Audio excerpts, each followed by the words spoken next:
sobreviver. Eu não sei se estou vivendo de emoção, mas invento você todo dia no meu coração. Deixe saudade nada mais. Por que é que os corações não são iguais?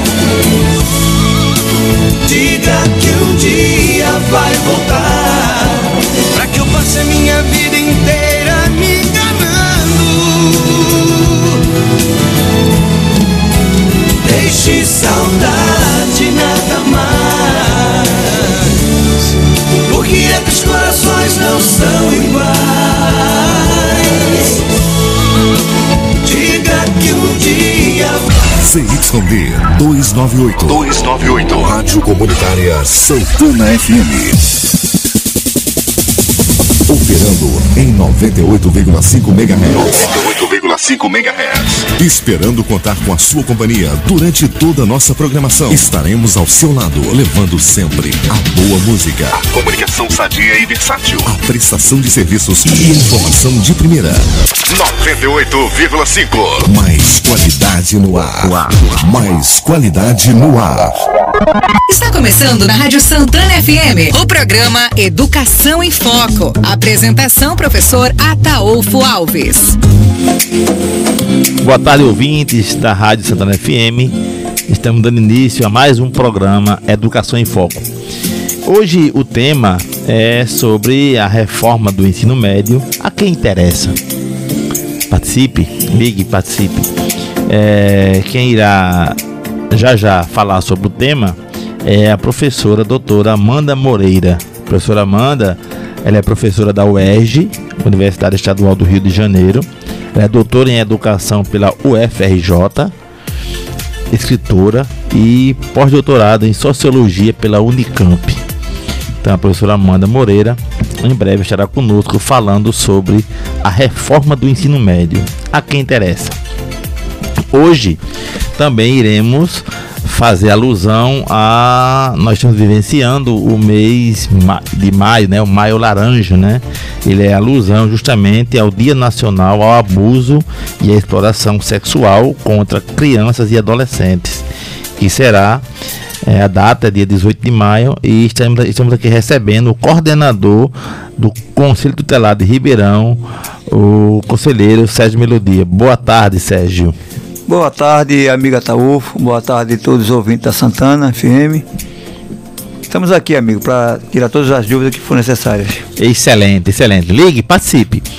Também iremos falar no decorrer do programa sobre, recentemente saiu pela Banca DHTEC, né, a convocação para o curso de formação dos aprovados do concurso de ACS aqui de Ribeirão, né, dando prosseguimento ao concurso, né. O edital foi publicado agora e vamos tratar sobre o edital de publicação, né, ter algumas dúvidas, falar alguns tópicos, né? Eu recebi inúmeras ligações de aprovados, né? Com algumas dúvidas, e eu disse que hoje no programa a gente iria falar pelo menos os principais tópicos, tá? Relativo a esse edital de convocação para o curso de formação que será realizado pelos aprovados no concurso de ACS, Agente Comunitário de Saúde. Também iremos falar, né, comentar sobre a nomeação, né, e a posse coletiva que a governadora Raquel Lira, ela lançou a nota, né, para a Secretaria da Educação do Estado, sobre a nomeação dos recentes aprovados no concurso para professor, né? Secretaria de Educação do Estado, agora de Pernambuco. Então tem novidade aí. Você que fez o concurso para professor e foi aprovado, aqui em Ribeirão tiveram vários professores aprovados, né? Inclusive o professor Ataúfo aqui também foi aprovado. Então a gente tem grande novidade, e quem não ainda ficou sabendo, já no programa Educação em Foco nós iremos saber, né? Iremos discutir isso aí. Mas eu não poderia iniciar o programa hoje de forma diferente, né? Hoje é 16 de maio E é um dia assim de um profissional que todos nós devemos aprender com eles, né? É o dia do gari, né? Então, assim, de onde vem esse termo gari? É uma curiosidade, andei pesquisando, diz o seguinte, ó, o termo gari, ele surgiu em homenagem ao francês Pedro Aleixo Gary, que ficou conhecido por ser o fundador da primeira empresa de coleta de lixo nas ruas do Rio de Janeiro. Então esse termo gari, ele é em homenagem a esse francês, né? Então é uma curiosidade interessante para quem não sabia, fica sabendo. Então eu vou deixar aqui uma homenagem a todos que trabalham nessa profissão tão digna, né? Que é a seguinte: o gari é aquele que acompanha de perto o quanto desperdiçamos, verificando o que é jogado fora, mas daria para aproveitar. Mais respeito com eles e mais atenção nos seus atos. Ajude no trabalho deles, eles merecem. Feliz Dia do Gari neste 16 de maio. Então é uma homenagem do programa Educação em Foco a todos os garis de nossa cidade. Mas vamos lá conversar com o nosso amigo Sérgio Melodia, coordenador do Conselho Tutelar de Ribeirão. Sérgio, nós conversando, né? Eu pedi a você, convidei, né, o coordenador, fazer devido ao Maio Laranja, né, que é o Dia Nacional ao Abuso e Exploração Sexual contra Criança e Adolescente, que é agora comemorado dia 18 de maio, né? Agora, Sérgio, antes de falar da data, como é que se dá a composição do Conselho Tutelar em nosso município? Então, veja mesmo, o Conselho Tutelar do nosso município é composto de 5 conselheiros, entre eles 4 homens e uma mulher. Certo. Quem são os conselheiros? Sérgio, sou eu, Sérgio Melodia, tem Daniel Alves, Gerimário Camilo, Emílio Silva, Gerlane de Amara Cigana, que é Gerlane Jesus Freitas, e 5. Tem uns 5, né? Pegou isso, 5. que é 4 homens e uma mulher. Isso. Tejo, Daniel, um abraço para Daniel. Gerimário, um abraço. Emílio, um forte abraço. Gerlane, um forte abraço. No caso, agora a gente tem também nosso amigo Humberto, que está tirando férias. Humberto, no caso, foi um suplente na eleição. Foi suplente. Que quando o primeiro suplente ele fica fazendo rodízio. Né? Todo ano ele tira 5 meses de férias. Todo ano, 5 conselheiros estão em férias, ele fica fazendo rodízio. E o Conselho Tutelar, ele funciona ali próximo à Loja Americana, né, Sérgio? Na rua Siqueira Campos. Na Siqueira Campos. Siqueira Santos, né? Ele ali fica próximo à Loja Americana ali, né? Beleza. Mas, Sérgio, entrando no tema, né? Adentrando no tema. Porque 18 de maio é o Dia Nacional ao Abuso e Exploração Sexual contra Crianças e Adolescentes. Então, veja mesmo, há 20 anos atrás, no ano de 1973, uma criança de 8 anos, conhecida por Araci, foi violentada e foi sequestrada. 40 anos, né? Atrás, né? Não, 20 anos atrás. 10 anos depois do... Não. Em 73, 40 anos. 40 anos, eu confundi. 40 anos. 10 anos depois do que foi... tá. 10 anos depois foi instituído, né? O dia. É o dia. Tá. E ela... Eu confundi a data, mas foi 40 anos. 18 de maio. Então ela foi violentada.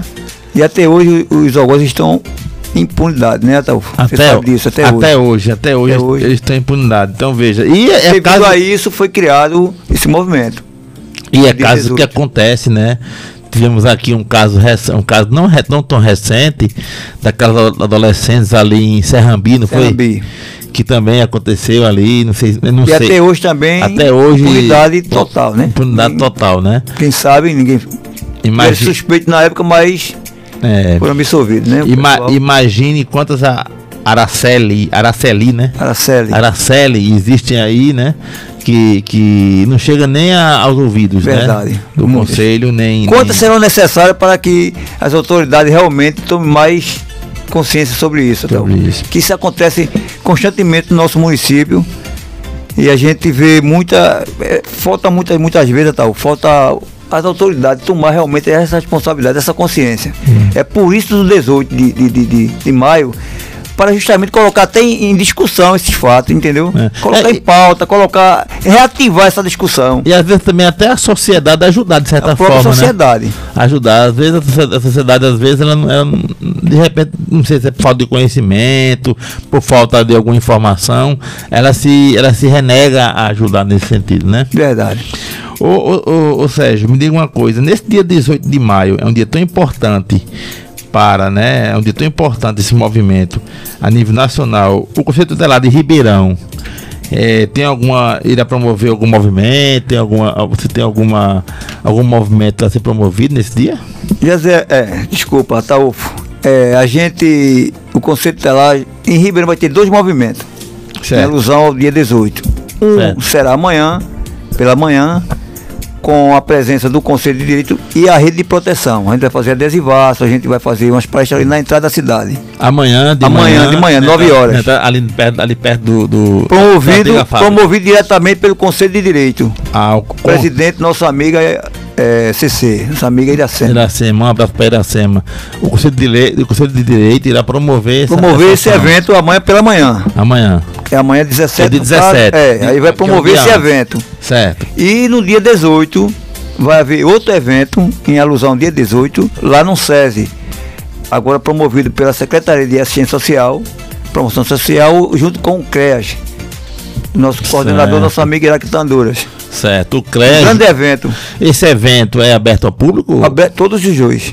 Então, desde já convidamos toda a população ribeirãense, autoridades que se sintam, achem necessário, que eu acho é muito importante, estar presente dia 18, lá no SESI. Todos os dois eventos, Ataúfo, foram emitidos convites para os órgãos, né? Então, as escolas, a Câmara de Vereadores, a Prefeitura.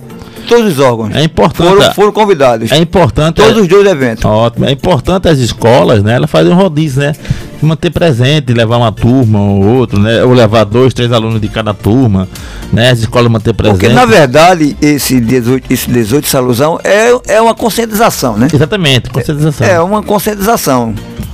Para o pessoal saber que existe essa data, que existe essa preocupação dos órgãos, entendeu? E de que se trata, né? De que se trata. Assim, muita gente sabe ver a cor laranja, mas não sabe o que quer dizer. Não sabe a finalidade. Né? A finalidade, né? E é importante a gente ter esse conhecimento para saber do que se trata, para poder ajudar da maneira correta. Né? Então, assim, desde já nós convidamos toda a população de Ribeirão para participar amanhã, dia 17, na entrada da cidade, aqui no adesivaço que vai ter, né? Vai. E dia 18... Vai ter palestra também, o pessoal vai. Ah, legal. E dia 18, lá no SESI, a partir de que horas? 9 horas também. 9 da manhã, né? Essa certeza, mas é 9 horas. Porque 8 horas é muito cedo, 10 horas da tarde, mas é 9 horas aí. Nesse intermédio começa. Ótimo. Até meio-dia. Ótimo. O meu amigo Sérgio, estamos aqui falando, né, com o Sérgio Melodia, coordenador do Conselho Tutelar de Ribeirão.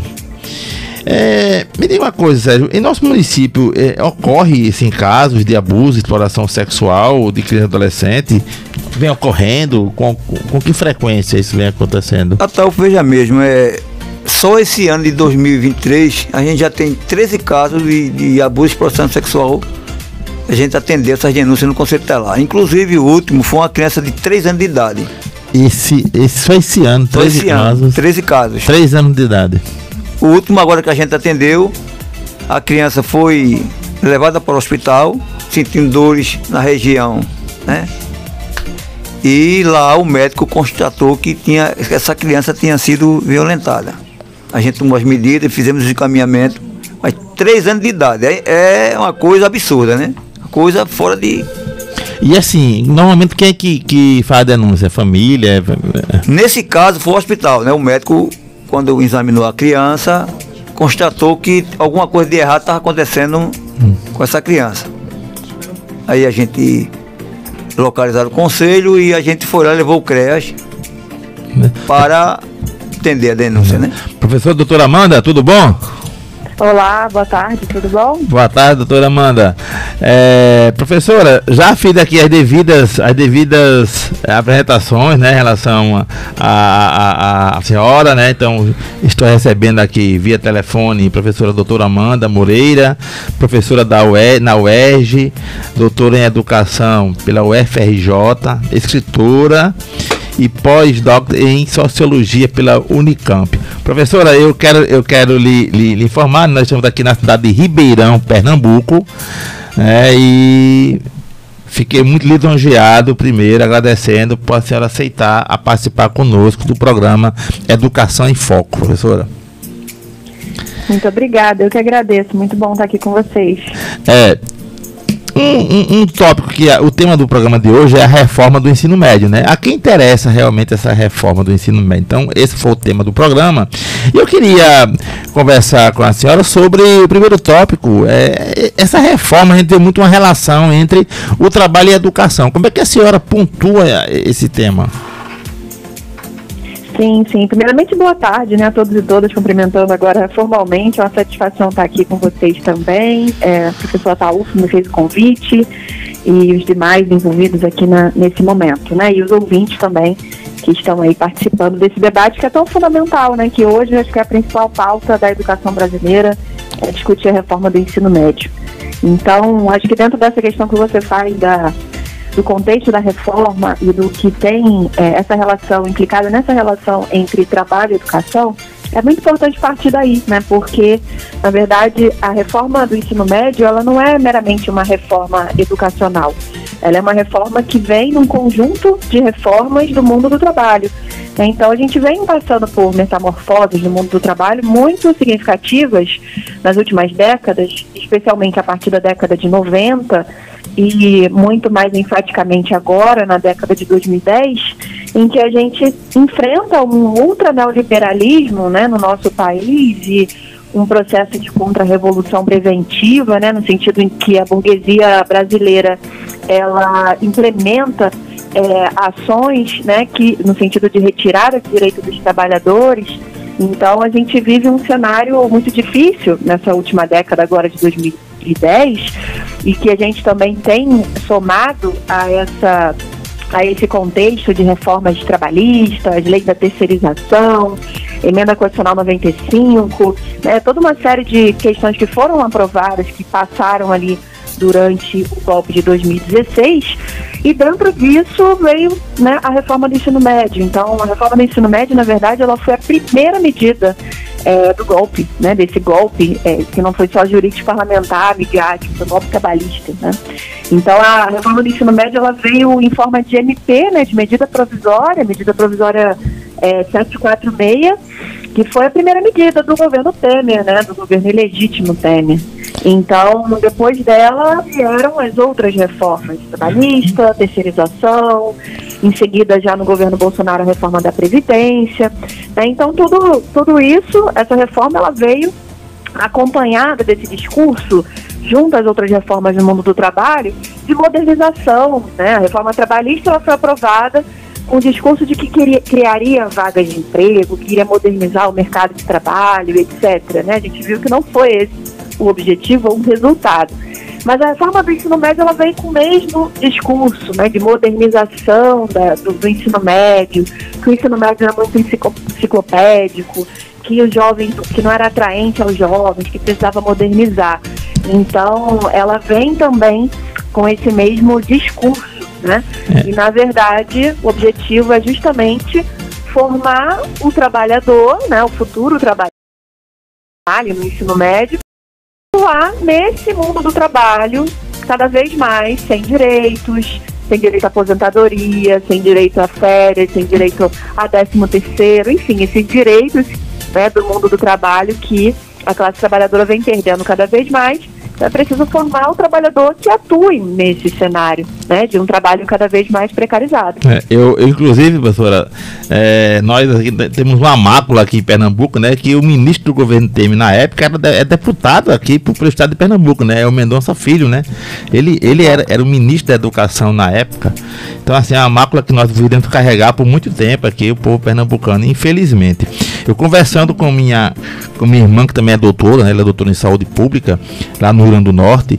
Ela está acompanhando o programa, ela é coordenadora da Vigilância Sanitária do Estado do Rio Grande do Norte. E ela está agora fazendo filosofia, né? E a gente estava comentando ontem à noite, e eu disse, Viviane, tá difícil, porque eu sou professor da rede estadual de ensino aqui em Pernambuco, de uma escola técnica estadual.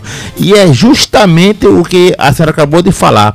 A gente prepara o aluno como fosse máquina, né? Assim, o ser pensante está assumindo, as disciplinas que fomentam o pensamento, elas estão sendo cada vez mais com a carga horária ínfima. Imagine você ter aula de história, uma aula por semana de história, filosofia está sumindo, sociologia está sumindo.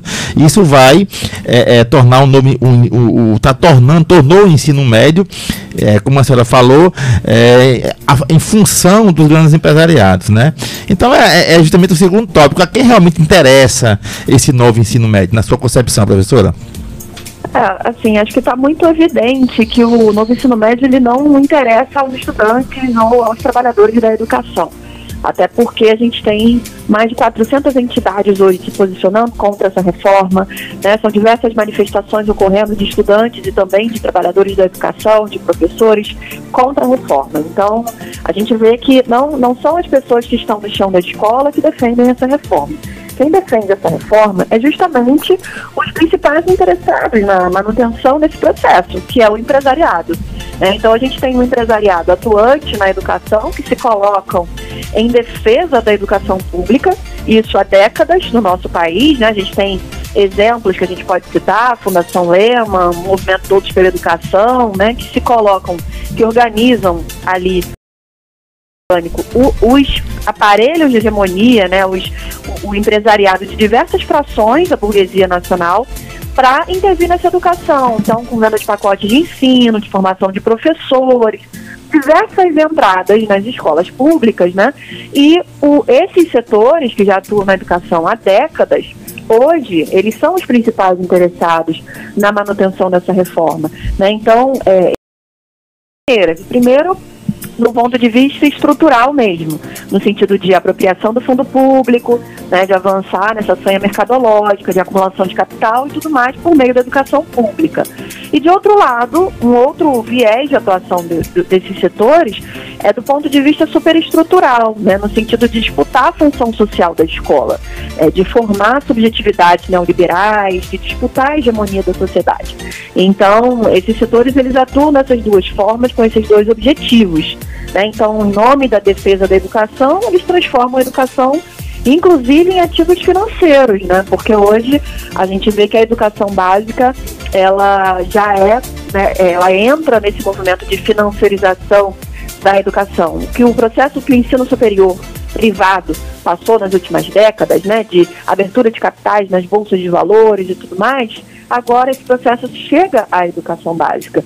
Então, esse empresariado, por meio do ensino à distância principalmente, eles têm um objetivo muito claro de manutenção do novo ensino médio, de aumentar a carga horária do EAD no ensino médio, né, de aprovar os seus sistemas de ensino, as suas plataformas.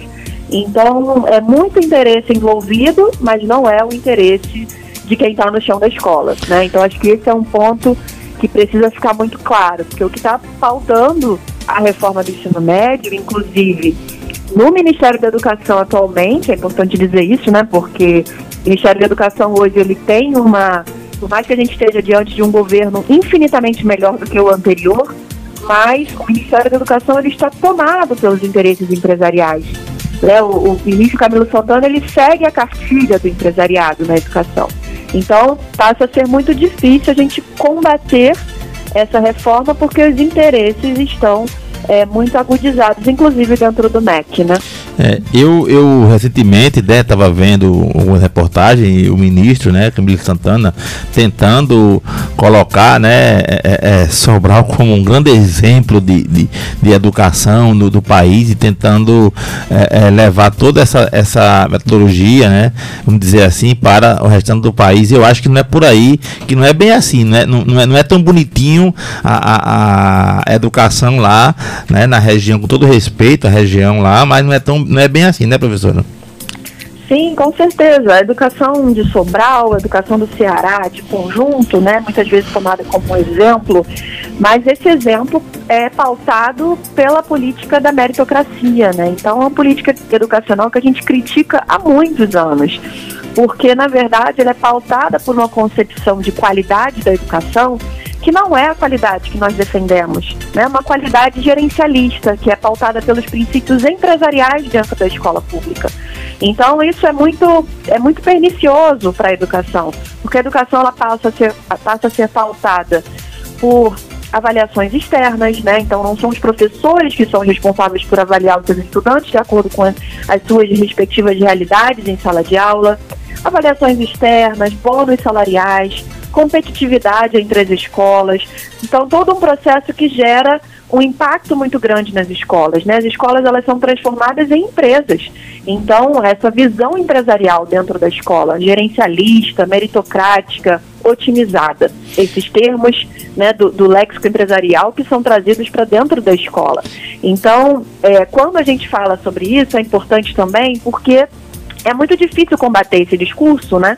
Porque a sociedade em geral, ela vai observar os rankings, né? Então as escolas que aparecem no topo do ranking, como aparecem as escolas de boa parte dos municípios do Ceará, no topo do ranking, mas como é feito, o que é feito para alcançar esse topo do ranking? Exatamente. A custa de quê? A custa de quem? Né? Muitas vezes do adoecimento dos professores, da intensificação do trabalho. Então, acho que é todo esse cenário que a gente precisa discutir, né? Para além da aparência ali, dos índices, dos rankings, a gente tem que discutir o que está por trás do alcance desses rankings. Inclusive as fraudes, né? Porque há muitas denúncias de fraudes, inclusive, para alcançar esses índices. Exatamente, a composição do índice, né, do DEB não é o percentual de reprovação, dizer assim, né, como se diz, e anota lá, e existe muita fraude realmente, denúncia de fraude. Existe aliciamento a professores para ter uma quantidade de reprovação X, para não atingir muito. A gente sabe tudo que isso acontece, e isso pontua lá no índice, dizendo que aquela educação é de qualidade. Então isso é muito preocupante. E apesar, professora, de ser recente essa reforma, vamos dizer assim, e já existem efeitos concretos da implementação dessa reforma? Sem dúvida, né? A gente já vem acompanhando pesquisas já a partir da implementação da reforma e também ouvindo, né, os profissionais da educação e os estudantes que estão vivenciando a realidade dessa reforma no interior das escolas. Então, assim, efeitos são muitos e que a gente já apontava desde que a MP existiu, desde que a reforma foi aprovada, que isso aconteceria e, de fato, isso está se materializando na realidade. Primeiro efeito, acho que o principal, né, que não é o efeito secundário, é o aumento das desigualdades educacionais.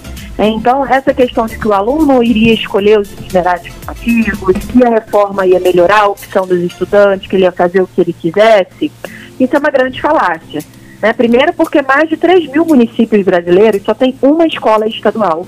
Então, que escolha é essa que o estudante vai poder fazer se aquela escola só oferecer um itinerário formativo?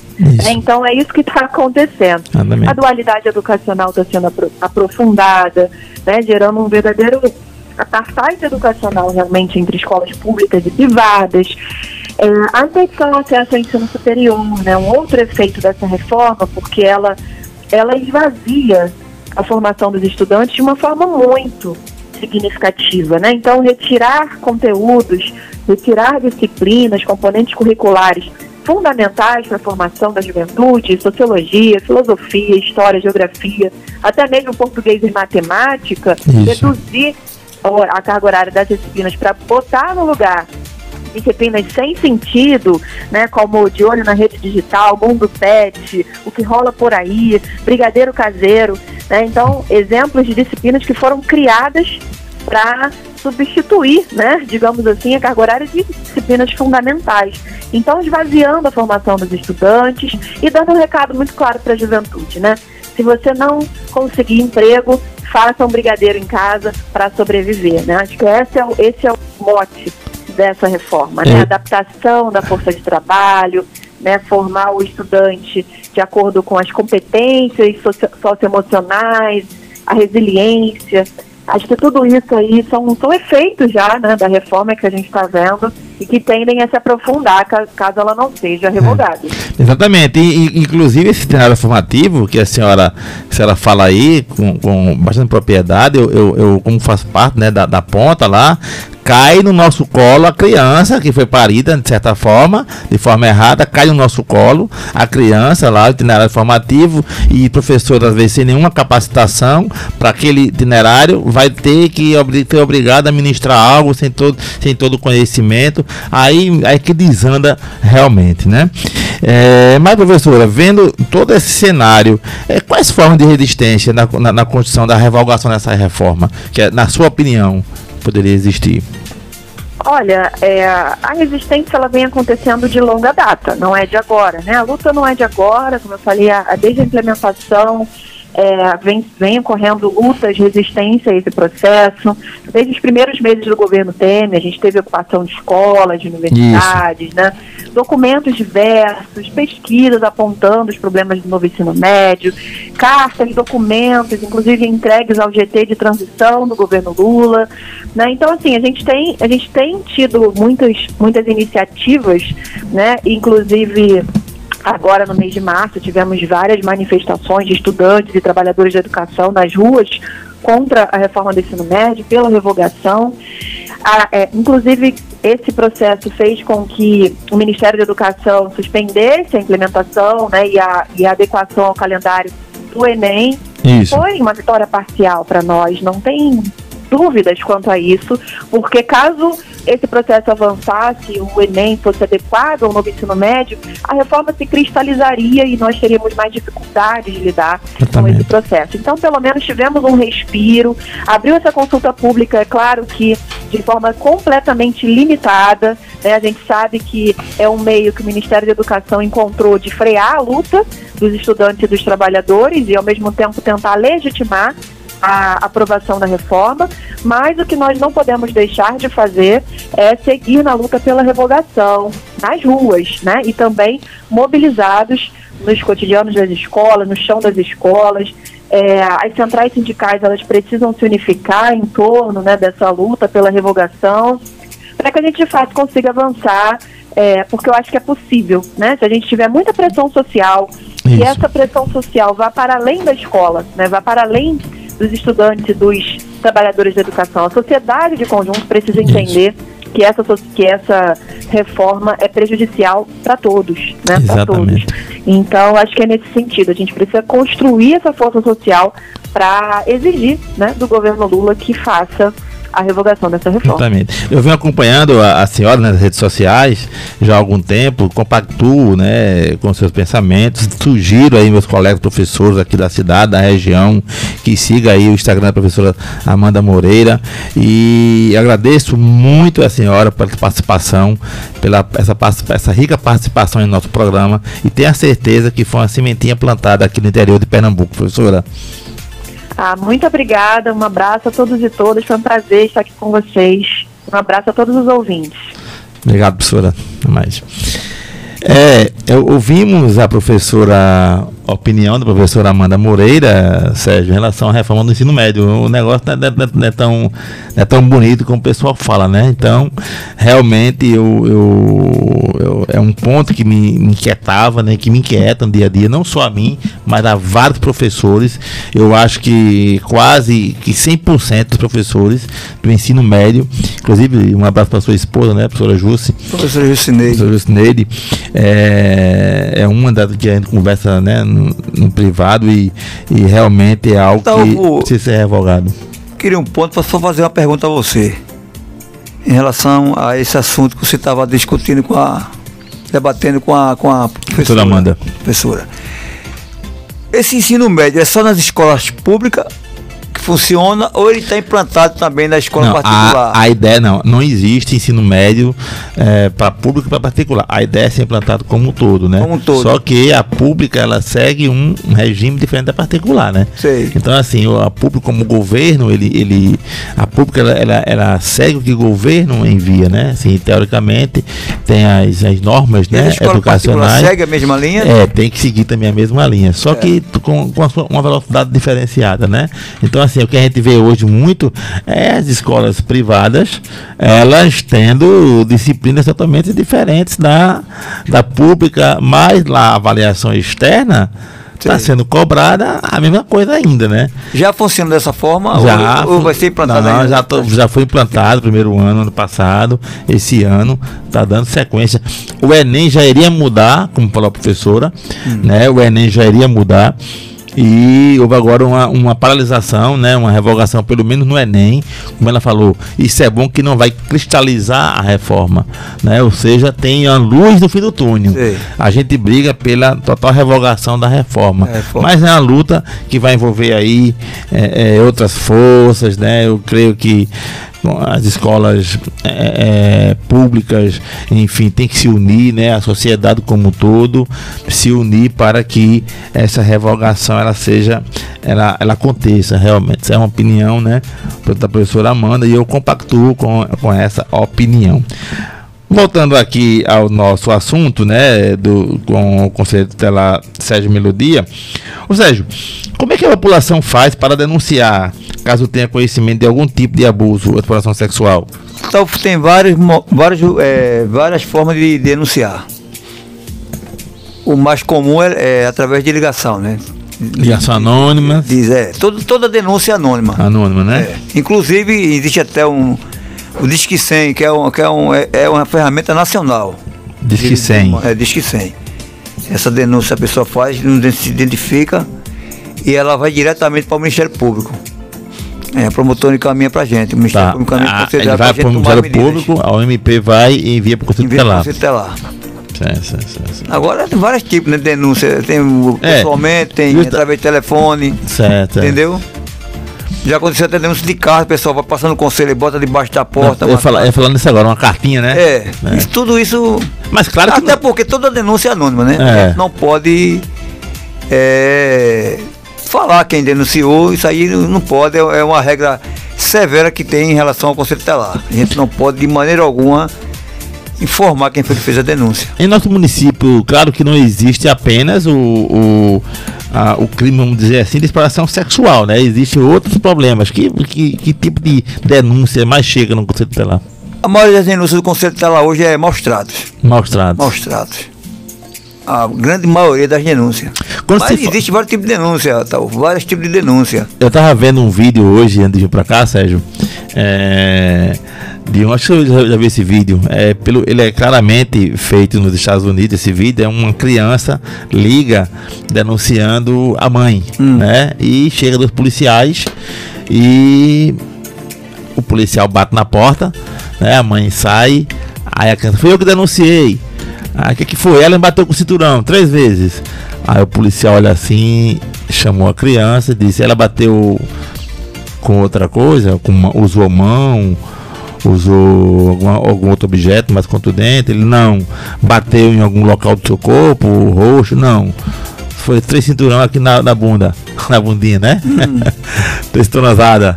Aí a mãe dizendo do policial: não, porque ele mentiu, ele fugiu da escola, tal, eu corrigi. Aí o policial diz: vou embora, mas se você me ligar de novo para denunciar, porque a sua mãe tentou lhe dar um corretivo, eu que vou bater em você, viu? Vamos embora, tchau, senhora.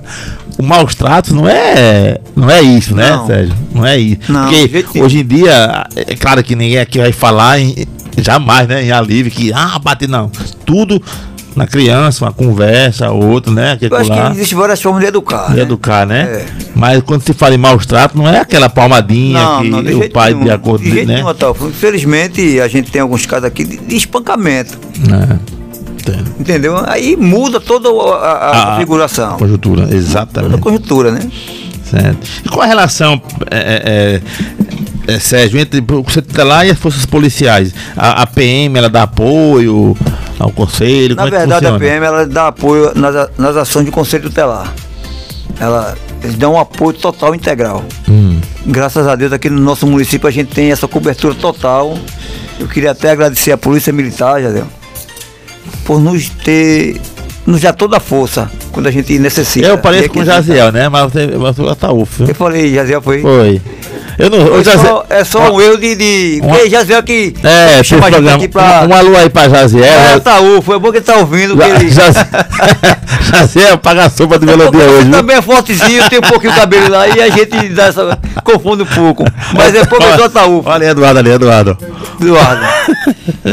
Mas é só por conta disso. Um abraço aí pro nosso amigo Jaziel. Entendi.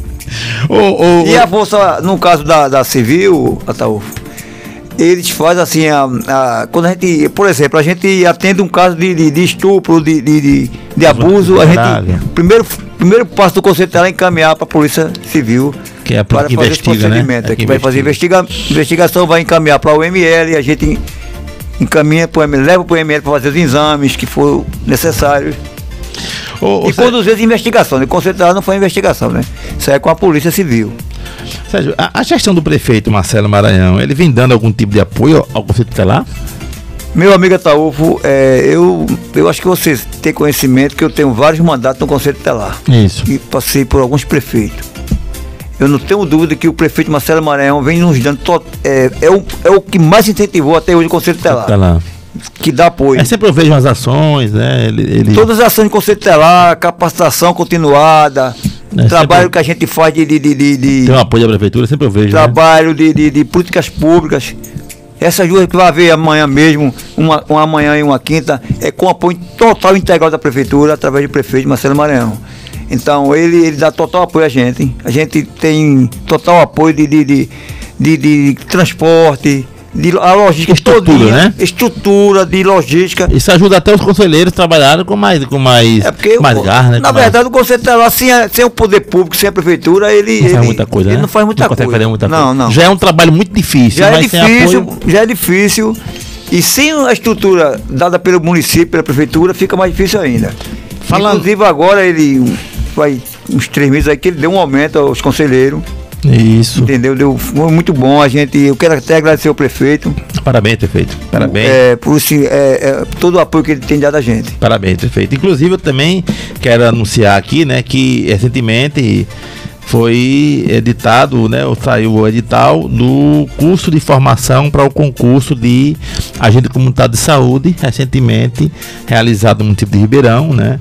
Parabenizar aí ao secretário Lírio, né, ao prefeito Marcelo Maranhão, pela transparência que vem dando a este concurso. Então aí o pessoal que foi aprovado no concurso de ACS, né, até o dobro das vagas, irá fazer o curso de formação. Fique atento às datas, pessoal. Vocês têm aqui pelo edital a matrícula dia 19 de maio, né? E entre no site da IDHTEC, tá certo, pessoal? E olhe lá direitinho, leia todo o edital, são 5 páginas, para que vocês, no dia 19 de maio, no horário de 8 a meio-dia, e de 1h30 às 4h30, vão na sede da prefeitura, né, municipal de Ribeirão, fazer a matrícula no curso de formação, né? Terá a lista dos alunos que vão fazer a matrícula. Lembrando, olhar o item 1.2.1.1. O requerimento de matrícula deverá ser composto de alguns documentos. Leiam.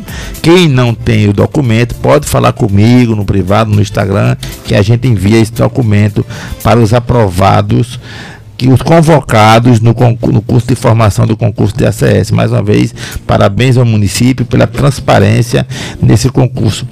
Uma outra informação que eu quero dar é que o concurso de professor do governo do estado, né, da rede estadual de ensino, tivemos em Ribeirão vários professores que foram aprovados, né?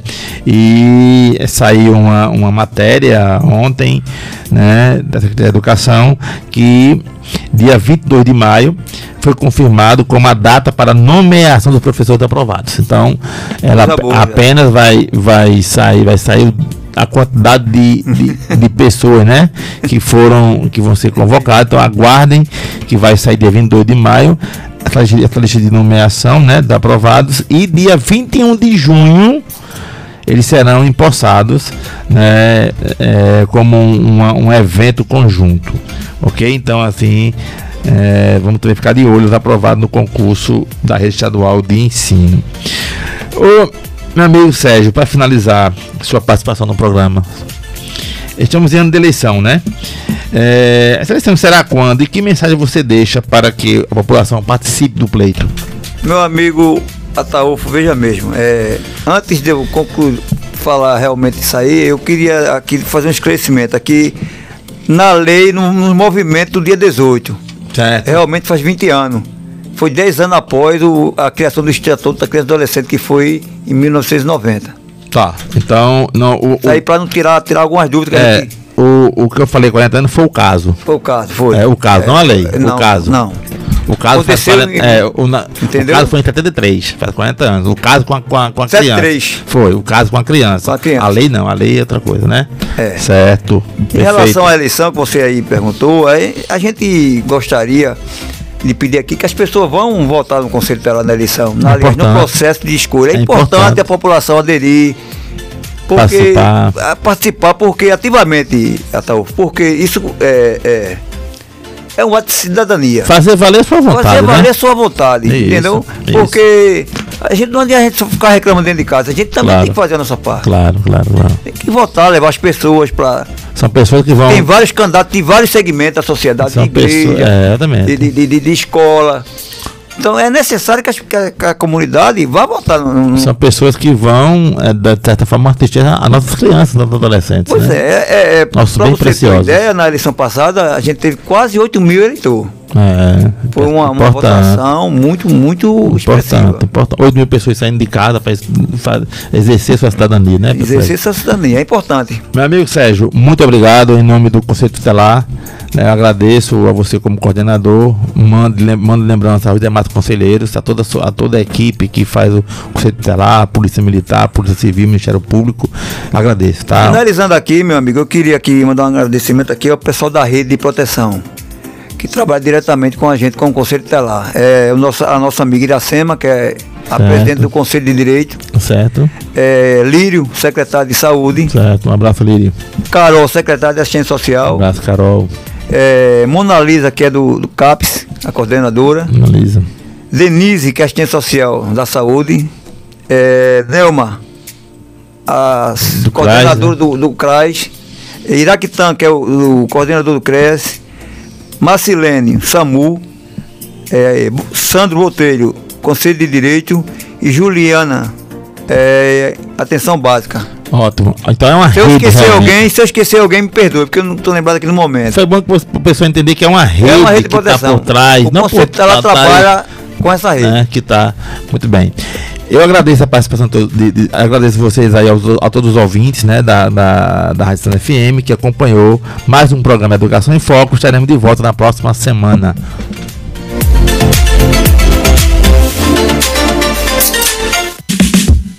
Você acabou de ouvir o programa Educação em Foco, com o professor Ataúfo Alves, na Rádio Santana FM. Estamos construindo cultura, distribuindo informações, agradecendo sua companhia.